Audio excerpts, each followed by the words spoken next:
Hi everybody, my name is Eugene Macarews and welcome to another edition of my video. Right, if you are new to my channel talks about online marketing, internet marketing, digital marketing. They are all the same, and I'll share the best practices that agencies have been doing and what are the industry best practices, and I'll let you in on the internet marketing secrets. So if you are liking this video so far, give me a like below so that I know and I can continue to do good content for you. And kindly hit the subscribe button, as well as the notification bell so that you will be informed the next time I roll out a new video. A lot of us have our own Shopify store or e-commerce store, and a lot of us are either enrolled into a paid program or paid coaching program, or some mentors even call it the ultimate e-commerce coaching program. There are certain things that the mentor doesn't teach you, and I guess it's only trial and error that we learn these things. And that made me realize that a lot of mentors actually they keep a lot of secrets close to their heart. So when I first started, right, it was very sad because I was alone. I didn't know any friends, and I was just banging and trying to find things that work. When I started off, they will tell you, okay, go to the supplier website, choose the product you want, go into Shopify and create it. The problem is they did not really tell you that there is actually a tool that can help you do so. If you have just created your Shopify store, right, there are actually two options of plugin that you can use. You can install either the Oberlo app or the Shopify app. Okay, once you done that, Oberlo or Shopify, they work the same way. Each of these plugins, they actually have a browser extension. I believe it's a Chrome extension that you can download. So once you have downloaded the Chrome extension, when you browse through AliExpress, right, the one that I'm using is actually Oberlo. So the product that I'm looking at AliExpress, I will actually see this particular product, and they actually tell you whether this particular supplier actually offer e-packet or not. That's one thing. Number two, using Oberlo, when browsing for the product, you can actually click on because once you have the Chrome extension installed, right, there's a button that you can click, and what happens is that this button actually automatically copies the product into your store, and then you are good to go. Or at least that's what the gurus tell you, that you are good to go.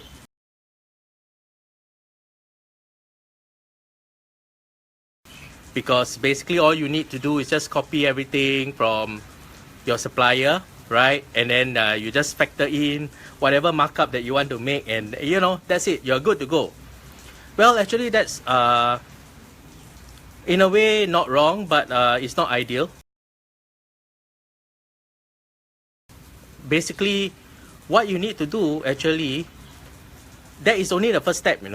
Oberlo actually helps you make sure that you don't have to type everything from scratch, right? So now, after you have copied into your Shopify store, okay, I'm looking at it from a SEO perspective. So when you're looking at a product level, there are a few things that you can SEO. Firstly, your category, you have to make sure that it makes sense, right? Because today, if I'm a search engine and you say that you are baby products, when I come to your website for the first time, make sure that I am able to basically know that yours is a baby product. So how do we do this? After Obolo has copied to Shopify, firstly, the product name is very important. You make sure you have your keyword in the product name. Next, we come to a product description. Product description is also fairly important. Please rewrite the product name and product description.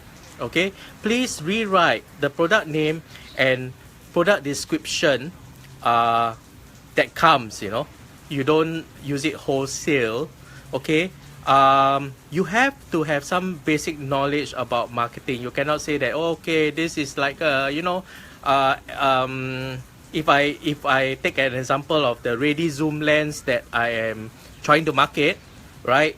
The supplier might say external camera, zoom camera, external zoom camera for iPhone and Android.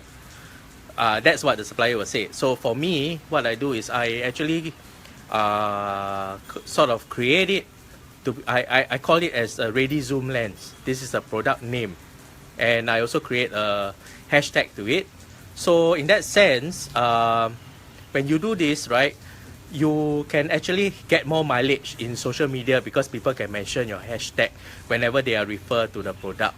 Ideally, I will try my best to try to invent maybe one hashtag per product or one hashtag per range of products. Okay, this is from the social media perspective, right? Your actual product description itself, you know, AliExpress is like, it's like a technical thing. Product, this model, iPhone and Android and all that. So it is very boring from the perspective, right? So how do you write good product description, right? One example is for your niche, right? You go to Amazon, right? And you study how other people do it. Okay, for the same thing, like for example, you said camera. Let's say you search camera zoom lens in Amazon, for example. So camera zoom lens, you will see 3 or 4, and then ask yourself which one appeal to you just by looking at the product name and the image. The one that appeal to you, you zoom in into the product detail and see how they write it. So there's two aspects. One is how do you capture people attention just by looking at the product name only. Second perspective, after they have been drawn by your product name, they go into your description. How are they engaged, right? This is marketing 101. We have to Google like how to write good copy that sells. Okay, once we get over that, we write a good copy. From an SEO perspective, this is what you need to do. Product name has to have keyword in the product name. Product description, ideally, definitely you have to have the keyword in the product description.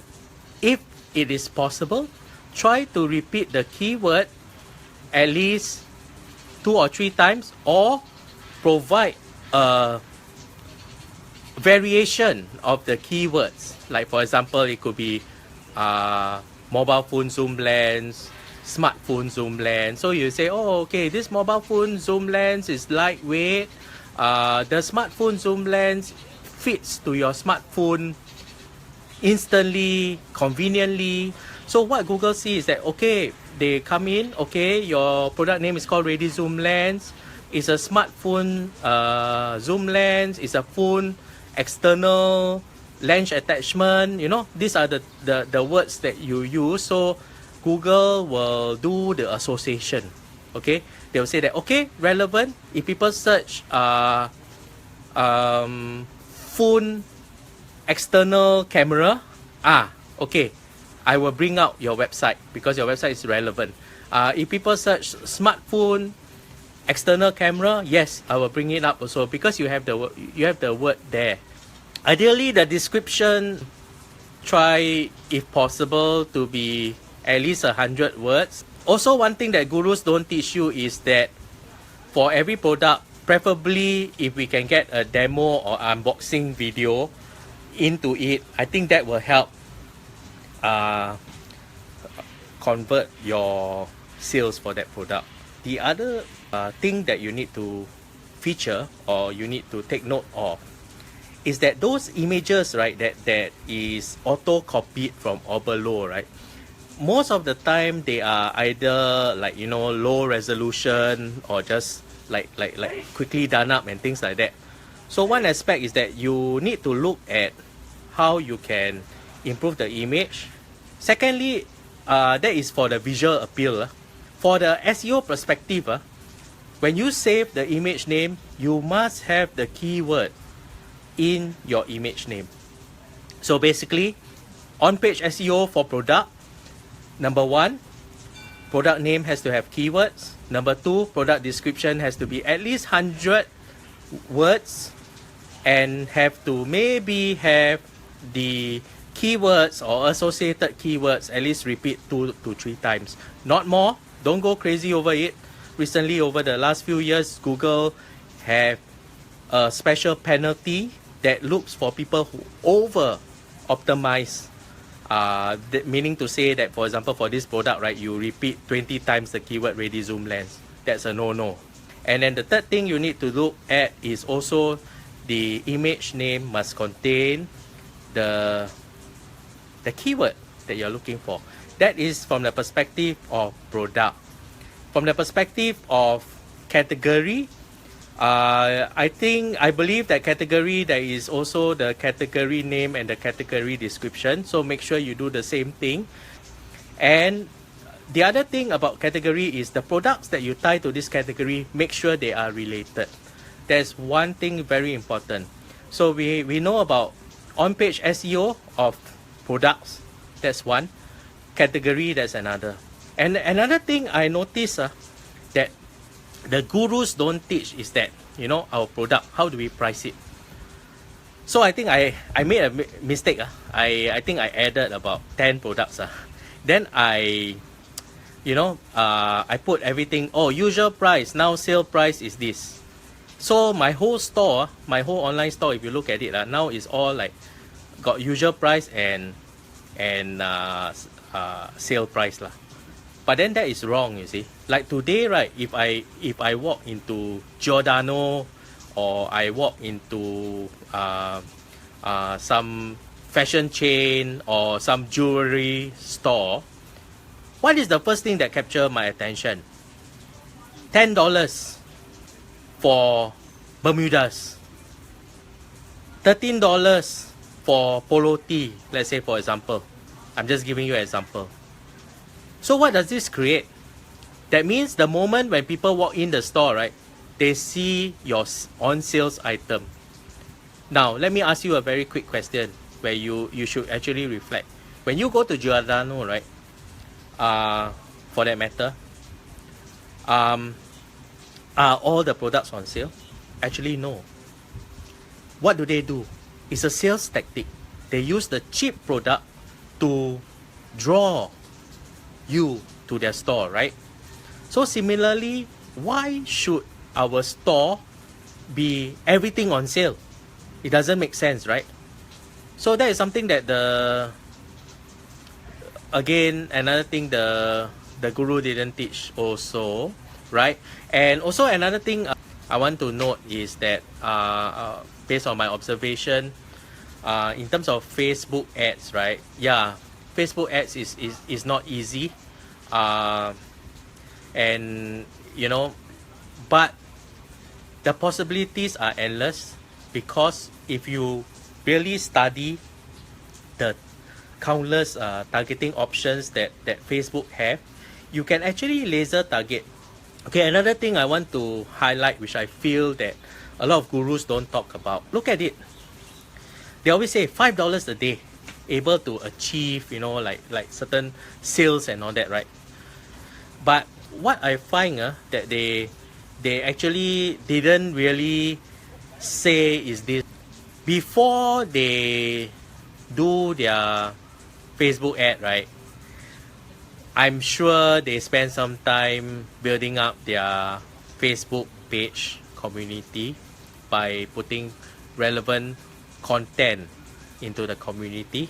I think this is something that they didn't tell you, because once you have relevant content, the people that you bring in either through your Facebook ads or through organically, they need to be engaged, right? So if I am selling mobile accessories, I must have some latest iPhone, Android news inside there, and then occasionally then I'll say, oh, I have this promotion, and then they will say, oh, okay, this mobile accessories promotion, okay, I think this applicable to me, I will buy, right? So this is something that I believe the gurus didn't share, right?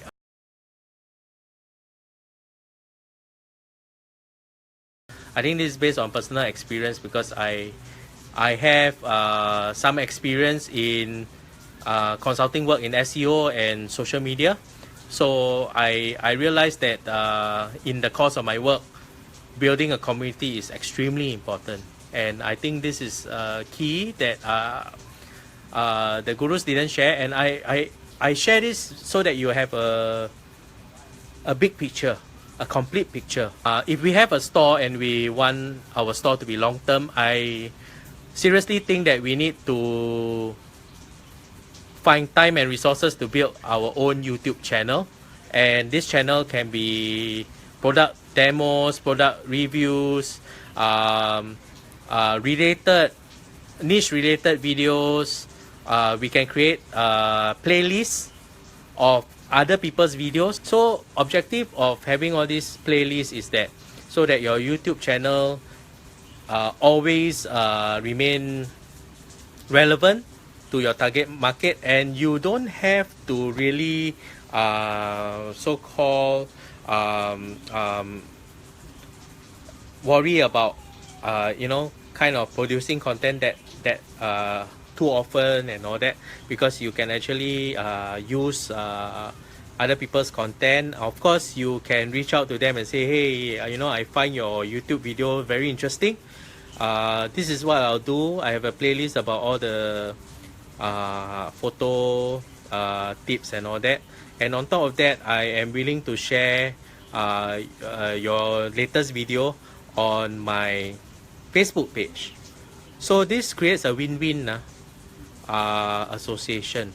It is very important that we reach out to people that are related to our niche and get them to be our ambassadors, our supporters.